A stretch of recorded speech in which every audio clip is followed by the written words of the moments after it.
என்ற செருக்கில் அலைந்தபோது ஆகாசத்திற்கும் பூமிக்குமாய் ஒரு பேரொளி தோன்றியது.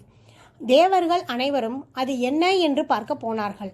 அந்த பேரொளி ஒரு யட்ச உருவமாகி ஒரு துரும்பை கிள்ளி போட்டு அதை அழிக்கச் சொன்னது. வாயுவினால் அதை அசைக்கவே முடியவில்லை, தீயினால் எரிக்கவே முடியவில்லை. கடைசியில் அனைத்து தேவர்களும் தேவேந்திரனையே அதனிடம் அனுப்பி வைத்தனர்.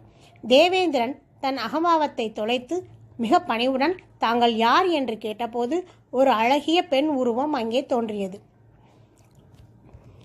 நீ ஜோதியாக பார்த்தது பிரம்மஸ்வரூபம். இவ்வளவு பிரபஞ்சத்திற்கும் காரணமாக இருப்பதும் எல்லாவற்றுக்கும் ஆதாரமாக இருப்பதும் அந்த பிரம்மஸ்வரூபம்தான். அந்த அம்பிகைக்கும் ஈசனுக்கும் உள்ள சம்பந்தத்தை சரீரபாவம் என்பர். உடலும் உயிரும் எப்படியோ அப்படி ஈசன் உயிர். அந்த உயிருக்கு உடலாயிருப்பது அம்பிகை என்று இந்திரனுக்கு பதிலளித்தாள். துவம் சரீரம் சம்போ என்று